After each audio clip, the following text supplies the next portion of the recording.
유도선 목사입니다. 오늘도 여러분과 함께 은혜 받게 되었습니다. 여러분도 기대하셨습니까? 호흡이 있는 자마다 다 하나님을 찬양하라 했는데 호흡이 있는 동안은 증언해야 되겠죠. 전도의 문을 열어주시고요. 이처럼 신실한 구독자, 시청자들을 주셨는데 어떻게 잠잠할 수가 있겠습니까? 자, 같이 읽으시죠. 천국은 마치 밭을 훔친 보와 같으니 사람이 발견한 후 숨겨두고 기뻐하며 돌아가서 자기의 소유를 다 팔아 그 밭을 샀나니라. 천국은 이런 여러분들의 곳이랍니다. 자, 노아 홍수 이제 내용입니다. 노아 홍수는 심판인가요? 은혜인가요? 다시 묻습니다. 노아 홍수는 심판인가? 은혜인가? 사람이 땅 위에 번성하기 시작할 때 하나님의 아들들의 사람의 딸들의 여기 보면 하나님의 아들들 그리고 사람의 딸들이 등장합니다. 아름다움을 보고 자기들이 좋아하는 모든 여자를 아내로 삼는지라. 어떤 상황이 벌어진 겁니까? 하나님의 아들들이 사람의 딸들을 자기 좋아하는 대로 아내로 삼는다. 그러니까 성적으로 두 몸이 합하여 한 몸을 이루는 결합을 하고 있다는 점입니다. 그러면은 여기 사람의 딸들은 누굴까요? 문맥은 생명줄과 같은 겁니다. 문맥을 통해 보면 가인이 여호와 앞을 떠나서요 성을 쌓고 자녀들을 낳는 게 쭉 나옵니다. 이들이 그러니까 사탄의 줄기, 뱀의 줄기 이것이 사람의 딸들이라고 말씀하고요.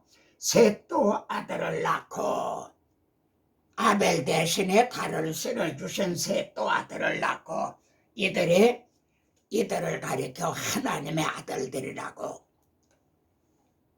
그러면은 성별이 됐어야 되겠죠. 하나님은요 그들은 내게로 돌아오려니와 너는 그들에게로 돌아가지 말지니라. 그들이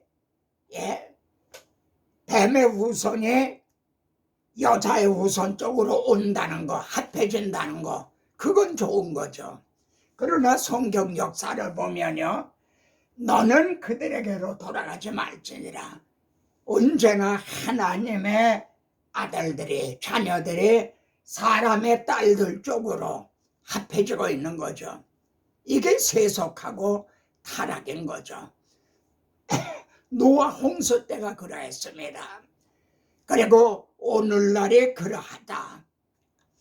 저는 이런 생각을 해봅니다. 노아 홍수 때 아무리 타락을 했어도 오늘보다는 나았을 것이 아닌가. 여호와 사람의 죄악의 세상에 가득한과 이걸 통해서 하나님은 죄악이 가득하다. 그리고 마음, 생각, 계획이 항상 악한 뿐임을 아시고요. 포악함이 땅에 가득한지라. 그리고 그 끝날이 이르렀다는 거죠. 종말이 왔다는 거죠. 그들을 땅과 함께 멸하리라 그러십니다. 여기 창세기 15장에 보면요. 하나님께서 아브라함에게 약속한 땅을 400년 후에 주시겠다고 말씀합니다. 왜냐하면 거기에 사는 가나안 족속들이 아직 죄악이 가득하지 않기 때문에 아직 심판할 때가 되지 않았다는 거죠. 여러분, 그 끝날에 이르렀다. 종말은요 마치 풍선을 부는 거에 비유할 수가 있습니다. 풍선을 불면요 오오오 하다가 뻥 터지죠. 역사적인 종말이 그 끝날이 그렇게 임한다는 겁니다. 사도는 사도 바울은 성령의 감동으로 말세에 고통하는 때가 이르리니 그럽니다. 오늘 우리들의 세대가요, 말씀을 맡은 오늘의 이 시대가 참으로 고통하는 때인 겁니다. 그러나 노아는 여호와께 은혜를 입었더라. 그러나 형제는 하나님께 은혜를 입었더라. 주님은 인자의 마음은 노아의 때와 같으리라 그러시면서요, 노아가 방주에 들어가던 날까지 먹고 마시고 장가들고 시집가더니 그냥 갑자기 임했죠. 그러나 노아는 내가 언약을 세우리니, 하나님의 노아에게는요 언약을 세워주겠다 말씀합니다. 그러니까 너는 가족들과 함께 방주로 들어가고, 묻습니다. 어디로 들어갔어요? 방주로 들어가고. 그런데 다시요, 어디로 들어갔죠? 언약 안으로 들어간 겁니다. 언약 안으로 들어갔죠. 이게 구원 얻는 방도입니다. 자, 하나님의 명하신 대로 들어가매 그를 들여보내고 문을 닫으니라. 들어가매 닫으시니라. 여러분, 지금은 은혜 받을 만한 때요, 지금은 구원의 날이로다. 문 열었을 때에 들어오시오. 이렇게 문이 닫힐 날이 옵니다. 주변의 모든 생물을 쓸어버리시니 쓸어버림을 당하였다. 그리고 방주에 있던 자들만 남았더라 그럽니다. 같이 읽어보세요. 방주에서 구원을 얻은 자가 몇 명 뿐이니 겨우 8명이라. 여러분, 겨우 8명이라. 이게 성경 본문 그대로입니다. 겨우 8명이라. 어떤 위기의식이 느껴지지 않습니까? 그래서 노아가 의의 상속자가 되었다는 거예요. 여자의 후손이 오실, 그리스도가 오실 대가 끊어지지 않고 의의 상속자가 되었다고 그러죠. 그러니까 노아 홍수를요, 인간 행위 중심으로 보면 그건 분명 심판입니다. 인간 행위 중심으로 보면요. 그런데 하나님 중심, 하나님의 구원 계획, 이 중심으로 보면 의의 상속자를 남겨주셔서 하나님의 나라를 건설하시려는 은혜장이 되는 거죠. 동일한 사건도요, 보는 관점에 따라서 이렇게 전혀 다른 겁니다. 이사야서에서는요, 여호와께서 우리를 위하여 생존자를 조금 남겨두지 아니하셨다면 소돔과 같고 고모라와 같았으리로다. 우리는 절망적이었다는 거죠. 노아가 말이죠, 방주에서 나온 노아가 제단을 쌓고 정결한 짐승으로 번제로 제단에 드렸더라. 이것이 성경에 등장하는 아벨의 번제 다음으로 두 번째 번제입니다. 그럼 이건 무엇을 말씀하고 있죠? 원복음이 노아에게 계승이 됐다는 거죠. 그 죄악이 가득한 그때에도 남은 자가 있었다는 거죠. 그래서 원복음이 노아에게로 계승이 돼서 아벨의 번제로 드린 것이 노아가 이렇게 번제를 드립니다. 여호와께서 그 향기를 받으시고 번제로 드린 그 향기를 받으시고, 여러분, 번제는요, 양을 불에 태워 이제 드리는 제사예요. 이게 번제예요. 근데 창조주 하나님께서 그 향기를 받으시고 참 아벨과 그의 제물을 받으셨죠. 여기서도 그 향기를 받으시고, 여러분, 이게 무슨 뜻입니까? 신약 성경에서 같이 읽어보세요. 우리를 위하여 자신을 버리사 향기로운 제물과 희생제물로 하나님께 드리셨나니라.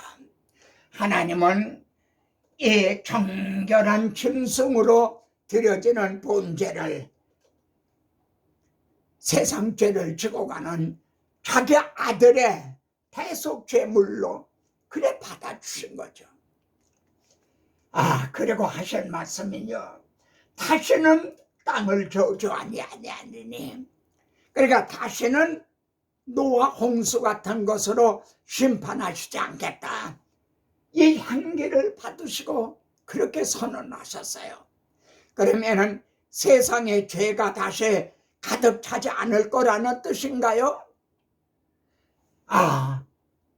이거는 정반대입니다. 여러분 보세요. 이는 왜 다시는 땅을 저주하지 아니하리니 그러십니까? 이는 사람의 마음이요 어려서부터 악함이라. 노아 홍수를 10번, 100번, 1000번을 내려도 인간의 행위로는 구원 얻을 길이 없다는 겁니다. 그러면 하나님은 어떤 방도로 구원하시려는가요? 자기 아들의 본죄를 통해서요. 자기 아들의 향기로운 본죄를 통해서 이를 믿는 자를 의롭다고 여겨주시는 이 방법으로 구원하시겠다는 거죠.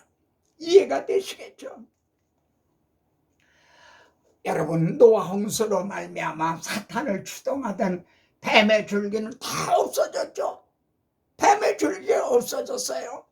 그런데요, 방주에 있던 사람들이 또 두 부류로 갈라지고 있다는 경각심. 여기서 또 겨우 8명이라 했는데 그들이 또 둘로 갈라지고 있는 거예요. 자, 주목해 보세요. 노아가 말이죠, 포도주를 마시고 장막 안에서 벌거벗은지라. 여러분, 노아는 930살을 살았다고 그래요. 그럼 거의 930년 동안에 얼마나 많은 일들이 있었겠습니까? 근데 포도주 마시고 벌거벗은 것, 이건 웃고 말만한 기록될 가치가 없어 보이지 않나요? 근데 성령께서는 이걸 기록을 하게 하셨어요. 여러분, 노아의 벌거벗은 모습이 누구의 모습이죠? 아담이 내가 벗었으므로 두려워 숨었나이다 하는 아담 하와의 모습이죠. 여러분, 구약 성경에 등장하는 인물 중에 가장 수고를 많은 한 사람을 꼽으라면 아마 노아일 겁니다. 그런 노아라도 자기 공로로, 자기 행위로는 구원 얻을 길이 없다는 거예요. 하나님 앞에는 벌거벗은 자와 같다는 거죠. 그걸 보여주고 계세요. 그런데 함이 이걸 보고요, 형제에게 가서 고했어요. 근데 셈과 야벳이 뒷걸음질 쳐서 하체를 덮어드렸죠.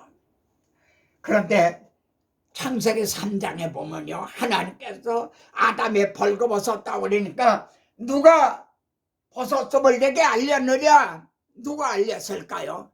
사탄이 조롱을 했겠죠. 함은 마귀의 심부름을 하고 있는 거예요. 마귀의 역할을 하고 있어요. 근데 셈과 야벳은 하나님의 가죽옷을 입혀주신 그 역할을 하고 있는 거예요. 이를 통해 두 부류로 또 갈라지고 있는 거예요. 노아가 나중에 이를 알고요, 셈의 하나님 여호와를 찬송하리로다. 노아는 셈과 야벳을 칭찬하고 있지 않습니다.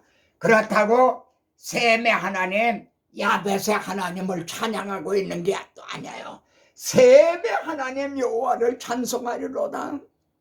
무슨 뜻인가요? 자기의 세 아들 중에 여자의 우선이 셈의 줄기로 오셔서 우리들의 나같이 벌거벗은 자를 가죽옷으로 덮어주실 여호와를 찬송하리로다. 그러면은 노아가 이걸 알았을까요? 여러분, 창세기에서는 족장들을요, 그는 선지자라, 족장들을 선지자로 들어서 예언하게 하신 거예요. 성경에 감추인 보화를 이렇게 우리가 만나게 되는 겁니다. 주님은 천국 잔치 비유에서요, 어찌하여 예복을 입지 않고 들어왔느냐? 그가 아무 말도 못하거늘 결박해서 바깥 어두운 데 내던지라. 여기서도 또 갈라지는 걸 보게 되죠. 천국 잔치 비유에서요. 어찌하여 예복을 입지 않고 여기 들어왔느냐? 무슨 뜻입니까? 복음을 믿지 않은 거죠. 주님 좋은 씨에 가라지 비유가 있죠. 또 좋은 씨를 뿌렸는데 가라지가 났다는 거예요. 둘 다 추수 때까지 함께 자라게 되라. 모든 설교자들이 이걸 인정을 할 겁니다. 교회 안에는 좋은 씨만 있는 게 아니라 가라지도 섞여 있다는. 여러분 출애굽 당시도요, 그들 중에 섞여 사는 다른 인종들이 탐욕을 품었어요. 그래서 하나님의 선민들도 같이 탐욕을 품고 누가 우리에게 만나를 고기를 내려주랴 그랬죠. 주님 같이 읽어보세요. 두 여자가 맷돌질하고 있으면 한 사람은 데려가고 한 사람은 버려둠을 당할 것이라. 어떤 기준에 의해 그런가요? 어찌하여 예복을 입지 않고 여기 들어왔느냐? 우리는 부자라 부유하여 부족함이 없다는 라오디게아 성도들을 생각하게 되지 않나요? 마지막 장면입니다. 하나님의 아들들, 사람의 딸들. 노아의 벌거벗음과 셈의 하나님 여호와를 찬송하리로다. 그리고 방주에서 나온 그들이 또다시 두 부류로 갈라지고 있다는 경각심. 오늘의 암송할 성구입니다. 요것만은 암송하세요. 셈의 하나님 여호와를 찬송하리로다. 하나님 여호와, 여호와는 구원과 결부된 칭호죠. 셈의 하나님 여호와를 찬송하리로다. 셈의 하나님 여호와를 찬송하리로다. 오늘 이 말씀을 때마다 일마다 묵상을 하시기 바랍니다. 그리고요, 오늘의 찬송은 421장 2절. 주님 밝은 빛 떼서 옷도 맺히니 나의 모든 것 다 비운낸데 지금 내가 주 앞에 온전케 되면 주의 공로를 의지함이라. 나의 모든 것 변하고 급히로구서 받았네. 하나님은 나의 구원 되시오니 내게 정죄함 없겠네. 다음 시간에 더 뵙겠습니다.